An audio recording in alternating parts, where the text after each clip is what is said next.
నీలో ఉన్న స్తుతి వస్త్రం, నీలో ఉన్న రక్షణ వస్త్రం, నీలో ఉన్న సంతోష వస్త్రం, నీలో ఉన్న ఉత్సాహం కలిగిన వస్త్రము క్రీస్తు రక్తములో కడగబడిన నీ వస్త్రాలన్నీ కూడా బండకేసి కొడుతూనే ఉండాలి. పరిశుద్ధ గ్రంథములో ఉండి 137 కీర్తన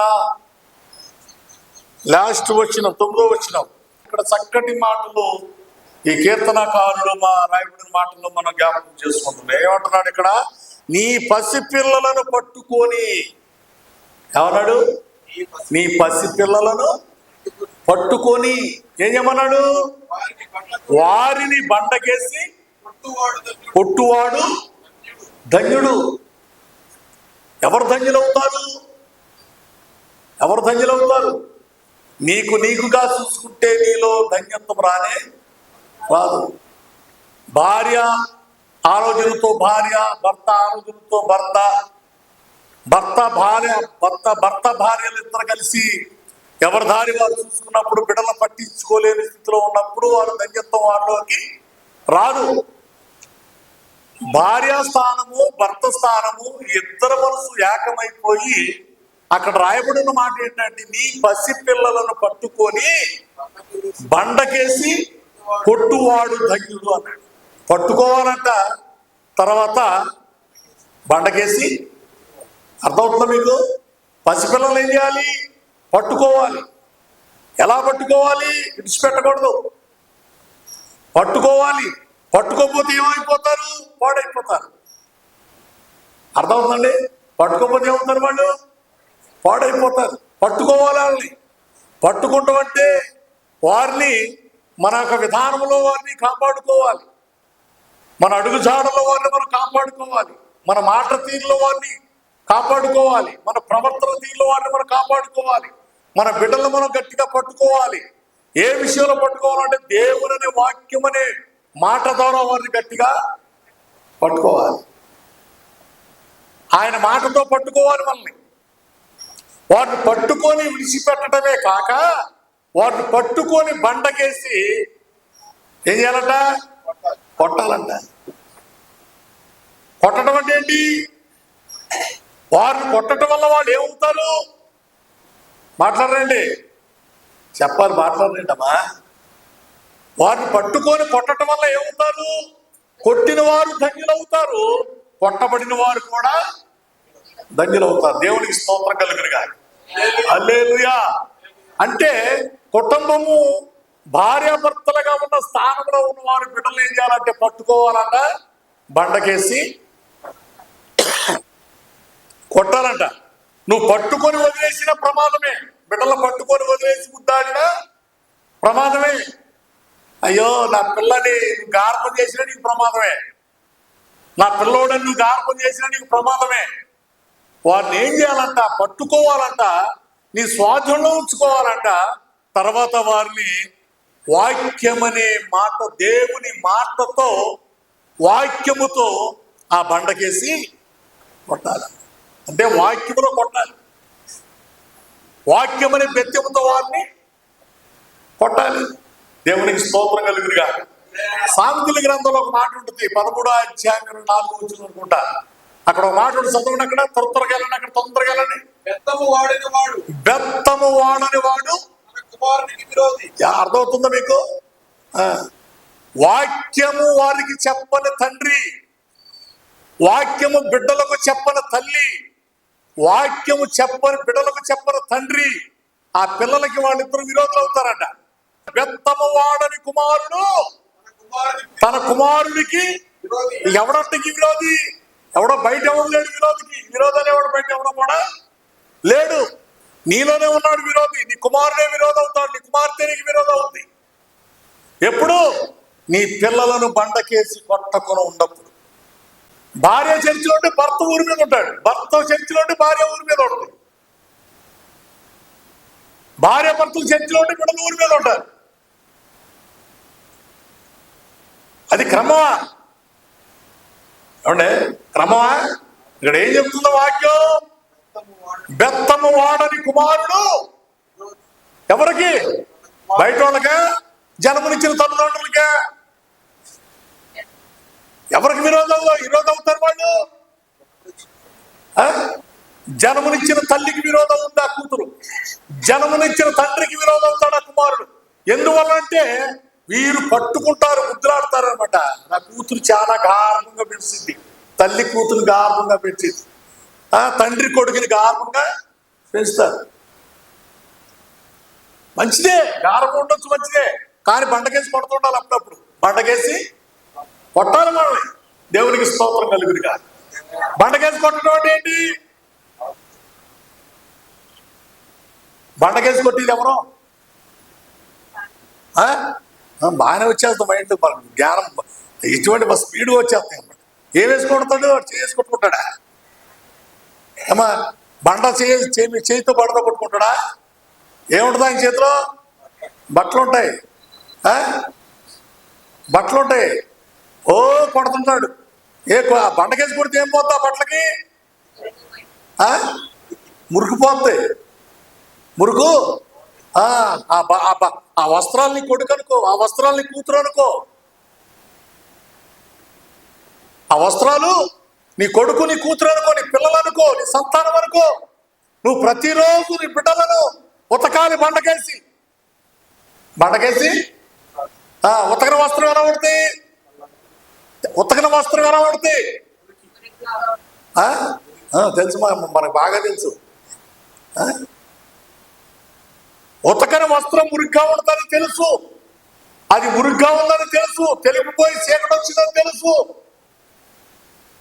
ఆ వస్త్రాన్ని ఇది మాసిపోయింది, ఇది మురిగ్గా ఉందని దాన్ని వదిలేసి దాన్ని మళ్ళీ బండకేసి, ఇవాళ బండకేసి ఉతికేవాడే ఉన్నారులే, వాళ్ళన్నీ అవి వచ్చేసి ఏంటి ఇస్రాజ్ గారు ఏమొచ్చాయి? వాషింగ్ మిషన్లు వచ్చేసి ఇది తీసుకెళ్ళి అందులో పడేస్తే అదే గిరగిరగిర తిప్పేస్తున్నారు అన్నమాట. సింపుల్ భక్తి అయిపోయింది వాళ్ళ భక్తి, సింపుల్ భక్తి అయిపోయింది. భక్తి కూడా అప్పుడు ఆ వస్త్రాలు పట్టుకొని ఉతికి ఉతికి మళ్ళీ ఉరుకుపోతే దాన్ని బ్రష్ చేస్తారు. ఏం చేస్తారు? బ్రష్ చేస్తారు. మళ్ళీ అవి జాడిచ్చి పిండి, నువ్వు కట్టుకునే వస్త్రాలకే ఇంత క్రమం పాటిస్తున్నావే,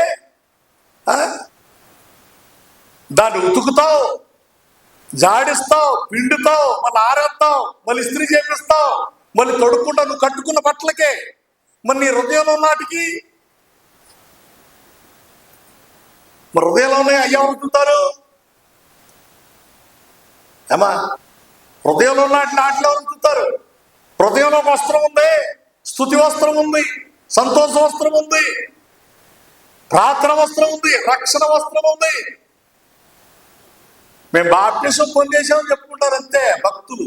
మేము బాప్టిజం పొందుకున్నాం, స్తుతి వస్త్రం ధరించుకున్నాం, సంతోష వస్త్రం ధరించుకున్నాం, రక్షణ వస్త్రం ధరించుకున్నాం, క్రీస్తులో బాప్టిజం పొందేసాం, క్రీస్తుని ధరించుకుని ఉన్నాం అని చెప్పుకుంటారు అంతే. బండ మీద కొట్టే అనుభవాలకి బాప్టిజం పొందిన వారందరిలో ఏమున్నాయి? ఏ వస్త్రాలు ఉన్నాయి? అది బాప్టిజం పొందుకున్నారే, క్రైస్తవులను పడిన వారు బాప్టిజం పొందారు కదా. ఆ బాప్టిజం పొందుకున్న వారికి దేవుడు ఏ వస్త్రాలు ఇచ్చాడు? స్తుతి వస్త్రం ఇచ్చాడు, ఉల్లాస వస్త్రం ఇచ్చాడు, సంతోష వస్త్రం ఇచ్చాడు, రక్షణ వస్త్రం ఇచ్చాడు. మరి వస్త్రాలను ఏం చేయాలి? మాట కూడా రావట్లేదు నోటుకుంటా. ఉతకాలి ఎక్కడ? బండ మీద ఉతకాలి. దేవునికి స్తోత్రం కలుగునుగా. హల్లెలూయా. స్తుతి వస్త్రము, నువ్వు ప్రభువును స్తుతిస్తున్నావా? నీ స్తుతి వస్త్రముతో ప్రభువుని స్తుతిస్తున్నావా? నీ వస్త్రాన్ని, స్తుతి వస్త్రాన్ని ఉతుక్కగలుగుతున్నావా? ఉతకాలి. నీ స్తుతి వస్త్రమును ఉతుక్కుంటూ ఉండాలి, నీ రక్షణ వస్త్రమును ఉతుక్కుంటూ ఉండాలి, నీకు ఇచ్చిన రక్షణ కాపాడుకోవాలి. అదే ఉతుక్కుంటూ అంటే బండ మీద. నీ స్తుతి వస్త్రాన్ని నిత్యము ప్రభువును స్తుతిస్తూనే ఉండాలి. నీ రక్షణ వస్త్రం కాపాడుకోవాలి, నీ సంతోష వస్త్రాన్ని కాపాడుకోవాలి. ఆయన నేనేదో బాప్టిజం తీసేసుకున్నాను, మందిరానికి వెళ్తున్నాను, నీకు అంతే. ఆ బట్టలు మాసిపోతాయి, స్తుతి వస్త్రం మైలు పడిపోతాయి, రక్షణ వస్త్రం మైలు పడిపోతాయి, సంతోష వస్త్రం, ఉల్లాస వస్త్రం ఇవన్నీ కూడా మాసిపోతాయి, మర్చిపోతాం. రక్షణ వస్త్రం నీ హృదయంలో ఉంటే, స్తుతి వస్త్రం నీ హృదయంలో ఉంటే, సంతోష వస్త్రం నీ హృదయంలో ఉంటే నిత్యము బండకేసి ఉతుకుతూనే ఉంటావు. కొట్టో సప్పట్లో ఒకసారి గట్టిగా. దేవునికి స్తోత్రం కలుగునుగా. నీలో ఉన్న స్తుతి వస్త్రం, నీలో ఉన్న రక్షణ వస్త్రం, నీలో ఉన్న సంతోష వస్త్రం, నీలో ఉన్న ఉత్సాహం కలిగిన వస్త్రము క్రీస్తు రక్తములో కడగబడిన నీ వస్త్రాలన్నీ కూడా బండకేసి కొడుతూనే ఉండాలి. బండకేసి చెప్పాలి. ఏమో అవునా కదా? స్తుతించు. స్తుతి సమయంలో మందిరంలోకి వచ్చి ప్రభువును స్తుతించు. బయటికి వెళ్ళినప్పుడు దేవుడు నీకు ఇచ్చే రక్షణ కాపాడుకో. దేవుడు నీ పట్ల చేసే మేలు సంతోష వస్త్రంతో సంతోషించు. వస్త్రాలండి ఇవన్నీ కూడా దేవుడు మనకు ధరింపు చేశాడు. ప్రభుని ఎప్పుడైతే తెలుసుకున్నామో, ప్రభు రక్తములో కడగబడ్డామో, ఆయన రక్తములో భక్తులు వారి వస్త్రములు ఉతుక్కున్నారంట. దేవునికి స్తోత్రం కలుగునుగా. హల్లెలూయా. ప్రకటన గ్రంథం 7వ అధ్యాయం 14వ వచనంలో అక్కడ ఒక మాట రాయబడి, క్రీస్తు రక్తములో వారి వస్త్రములు ఉతుక్కొని ఉన్నారంట.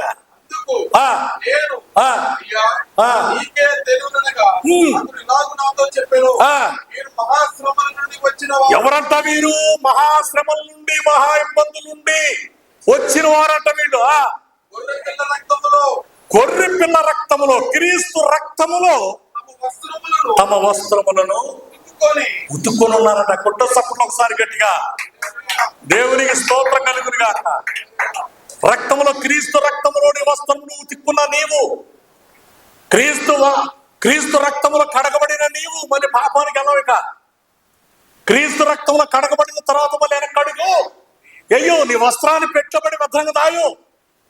క్రీస్తు నీకు ఇచ్చాడే బహుమానంగా వస్త్రాన్ని, సంతోష వస్త్రాన్ని క్రీస్తు నీకు ఇచ్చాడు, నీ చేతిలో పెట్టాడే. రక్షణ వస్త్రాన్ని నీ చేతిలో పెట్టాడే. నీ కొరకు బలి అయిపోయాడు. రక్తములో కడుక్కున్న వస్త్రాన్ని నీకు ధరింపు చేశాడే. ఆ వస్త్రానికి మళ్ళీ మనం బలియం తేకూడదు. ఆ వస్త్రానికి మనము దుమ్ము పట్టనివ్వకూడదు. ఆ వస్త్రానికి మనం ఘనత తెచ్చేవారుగా ఉండాలి తప్ప మలియము పట్టేవారుగా మనం ఉండకూడదు. దేవునికి స్తోత్రం కలుగును గాక. హల్లెలూయా. అందుకని ఏం చేయాలి? బండకేసి. ఆ బండ ఎవరు? 1 కొరింథీయులకు రాసిన పత్రిక 10వ అధ్యాయం సంవత్సరాల ఆ బండ క్రీస్తే. నువ్వు గార్భంగా ప్రేమిస్తున్నాడు బిడ్డలు బండకేసి కొట్టడం అంటే ఆ కొట్టడం కాదు. ఆ వాక్యముతో ఉతక స్థానం వారికి మాట్లాడరండి. వాక్యముతో ఉతక స్థానం వారికి ఏం చేయాలి? బండకేసి. ఎక్కడ స్నానం చెప్తారు వాళ్ళని? పిల్లలు అసలు బండ మీద వెనకే పిల్లలు స్నానం ఎక్కడ చెప్తాడు లేదు, బండ మీద కూర్చోబెట్టి మాట్లాడరండి బాబు. ఏమంటే కింద నుంచోబెట్టి చేపిస్తారా, బండ మీద నుంచోబెట్టా? బండ మీద చిన్నపిల్లలు బండ మీద నుంచోబెట్టి స్నానం. ఆ బండ ఎవరు? అది లోక సంబంధమైన బండ, కానీ ఇప్పుడు నేను చెప్పే బండ ఆత్మ సంబంధమైన బండ. దేవునికి స్తోత్రం కలుగునుగా. హల్లెలూయా. చిన్నపిల్లలు చక్కగా బండ మీద కూర్చోబెట్టి అబ్బో ఇరుద్దుకుంటూ ముద్దెట్టుకుంటూ, నాకు పుట్టగానే పుట్టాడు ఒకటి కొడుకు. అవునా కదా? వాడు స్నానం చేయించేటప్పుడు ఆ తల్లి అంత ముడిచిపోతుందో దాన్ని నెట్టేసుకుని ముద్దు మళ్ళీ ఓకే నాకు కొడుకుట్టాడు అని. వాడిని ఉతికే స్థానంలో ఉతకలేదనుకో, రేపొద్దున్న నీ ముద్దులు అప్పుడు ముద్దులు అవుతాయి. ఏమవుతాయి ఆ ముద్దులు? అదనమాట. నా కొడక, నా కూతురా అని ఓకే ముద్దులెట్టుకొని పెంచుతావు చూసావా? వాడిని దేవుని వాక్యం అనే ఉతక స్థానంతో క్రీస్తు బండకేసి ఆయన కొట్టలేదనుకో, వాడేమవుతాడు రేపొద్దురా? నిన్ను కొడతాడు పట్టుకొని. వాడు నిన్ను పట్టుకొని జాగ్రత్త. తల్లిదండ్రులారా, భార్యాభర్తలుగా కుటుంబాలుగా కట్టబడిన వారు మీ పిల్లలను జాగ్రత్తగా పెంచండి. ఇక్కడ ఏమంటున్నాడు తెలుసా? నీ పసి పిల్లలను పట్టుకొని బండకేసి వారు కొట్టిన వారు ఏమవుతారంట? ధన్యులవుతారంట. దేవునికి స్తోత్రం కలుగునుగా. హల్లెలూయా. మత్తయి సువార్త 5వ అధ్యాయం ఉంటే హృదయ శుద్ధి గలవారు ధన్యులు, వారి దేవుణ్ణి కనికరం కలిగిన వారు ధన్యులు. ఎవరండి ధన్యులు? ధన్యులు ఎవరవుతారు? పిల్లలను భయభక్తుల్లో పెంచుకున్న వారు ధన్యులవుతారు. దేవుని పిల్లారా, బయటికి వెళ్ళకుండా మన బిడ్డలు గట్టిగా పట్టుకోవాలి. మన బిడ్డలు గట్టిగా, నాకు ఇందాక సాక్షి చెప్తుంటే నాకు ఆనందం వేసింది. అమ్మాయి వెళ్ళి సువార్త చేసి అందరూ కూర్చోబెట్టి దేవుని మాటలు చెప్తే అది కావాలి. పువ్వు ఎక్కడున్నా ఏం చేస్తుంది? దాని పరిమళ వాసన ఇస్తూనే ఉంటుంది. దేవునికి స్తోత్రం కలుగునుగా. ఎక్కడున్నా ఆ పువ్వు దాని పరిమళ వాసన ఇస్తూనే ఉంటుంది. ఎంత గొప్ప భాగ్యం అండి అది. అందరి కాడికి వెళ్ళి అందరు కూర్చోబెట్టుకొని అక్కడ మరి పాటలు పాడించి వాక్యం చెప్పించి మా పరిచర్య ఇది అది ఎంత ధన్యత. ఇప్పుడు నాకు ఆనందం, గొప్ప ఆనందం కలిగింది. కొట్ల సప్పట్లో సరి గట్టిగా హల్లెలూయా. పరిచర్య ఆరంభం అయ్యింది ఇక అంతే. పరిచర్య ఆరంభం అయ్యింది. ఇక దీన్ని ఎవరు ఆపనే? ఇది ఆరంభించిన వాడు ఎవరు? ఎవరితో ఆరంభిస్తున్నాడు? ఆయన యవ్వన బిడ్డలతో మాట్లాడలేదండి. ఎవరితో ఆరంభిస్తున్నాడు ఆయన? మంచి తలంపు, అది మంచి తలంపు, మంచి ఆలోచన. దేవునికి స్తోత్రం కలుగునుగా. హల్లెలూయా. మంచి తలంపు, మంచి ఆలోచన. మనం పక్కన రేపు పొద్దున ఏదన్నా చదువుకు వెళ్ళినా, ఒకవేళ జాబులు వచ్చి ఏదన్నా వెళ్ళినా దేవుని పని మాత్రం మర్చిపోకూడదు. ఈ పరిచయం ముందు సాగుతూనే ఉండాలి. ఎందుకంటే బండకేసి కొట్టబడిన పిల్లల వారు. దేనికేసి కొట్టబడిన పిల్లలు? బండకేసి. ఆ బండకేసి కొట్టిన తల్లిదండ్రులు ఆ బిడ్డల నిమిత్తమై ధన్యులయ్యారట. దేవునికి స్తోత్రం కలుగును గాక. హల్లెలూయా. ధన్యులయ్యారట. ఏమయ్యారు వారు? ధన్యులు.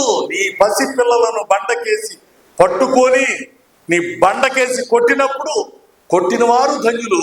ఆ బండకి నలిగింపబడిన వారు కూడా ధన్యులు. క్రీస్తులో నలపబడిన వారు ధన్యులు. క్రీస్తులో ఒరిగిపోయిన వారు ధన్యులు. క్రీస్తులో తగ్గించుకున్న వారు ధన్యులు. క్రీస్తు ప్రేమ కలిగిన వారు ధన్యులు. దేవునికి స్తోత్రం కలుగునుగా. అటువంటి కుటుంబాలుగా మన కుటుంబాలని కట్టుకోవాలి. ఎలా కట్టుకోవాలి? అటు కుటుంబాలుగా మన కుటుంబాలని కట్టుకోవాలి. ఇస్సాకు అబ్రహాముకి నేర్పాడు. దేవుని వాక్యముతోనే ఇస్సాకును పెంచుకున్నాడు అబ్రహాం గారు. దేవుని స్తోత్రం కలుగునుగా. హల్లెలూయా. అవునా కాదా? చెప్పండి. అబ్రహాముని ఎలా పెంచుకున్నాడు ఆయన? వాక్యముతోనే పెంచాడు. బండకేసి కొట్టడం ప్రారంభించాడు. బండకేసి ఎప్పుడు? ప్రభు అన్నాడు, నీ కుమారుడు నాగేసి కొట్టమన్నాడు. అంతే. నీ కుమారుడు నాగేసి కొట్టు, నీ తీసుకొచ్చి కొట్టమన్నాడు. అంతే. వెనకాళ్ళ తీసుకొచ్చాడు. కొట్టబోయే సమయంలో కొడుతుండగా అబ్రహమా, చాలు, నీ కుమారుని బలివ్వడానికి కూడా వెనకాలేదు. నా నిమిత్తం నీ కుమారుని కొట్టడానికి కూడా సిద్ధపడ్డావు కనుక నీవు ధన్యుడివి. దేవునికి స్తోత్రం కలుగునుగా. నీవు ధన్యుడివి. నీ బిడ్డల బట్టి ఎవరి పేరు? బిడ్డల బట్టి ఎవరి పేరు రావాలి? ఎవరు రావాలి పేరు? ఏమండి? బిడ్డలు పాడైపోయినా తల్లిదండ్రులకే, బిడ్డలు మేలు పొందినా తల్లిదండ్రులే, బిడ్డల పరిశుద్ధులైనా తల్లిదండ్రులకే, బిడ్డలు వస్తానుసారం తిరుగుతున్నా ఎవరికి వస్తుంది పేరు? మీ గాడికి ముందు ఆయనకు వస్తుంది. ఎవరికే? దేవునికి వస్తుంది. మన ప్రవర్తన జాగ్రత్తగా బయటికి వెళ్ళినప్పుడు మన ప్రవర్తన, మన నడక, మన పడక, మన చూపు, మన మాట సమస్తమును కూడా మన ప్రవర్తన జాగ్రత్తగా లోకంలోకి వెళ్ళినప్పుడు సరి చేసుకోకుండా బ్రతికేమనుకో, మన దేవుని నామానికి అవమానం వస్తుంది. వెలుగుగా ఉండండి. అపవాదికి మాత్రం చోటివనే ఇవ్వమోకండి. మీ పిల్లలను మీరు బండకేసి కొడుతూనే ఉండండి. బండకేసి కొట్టడం అంటే స్తుతిస్తూనే ఉండండి, ప్రార్థిస్తూనే ఉండండి. మీ వస్త్రాలు ఉతక స్థానంతో, వాక్యం అనే ఉతక స్థానంతో నిత్యము ఉతుక్కుంటూనే ఉండండి, ధరింపు చేసుకుంటూ ఉండండి, నిత్యము పరిశుద్ధులుగా బ్రతుకుతూ ఉండండి. కొద్ది మాటలు దేవుడు దీవించును గాక. ఆమేన్.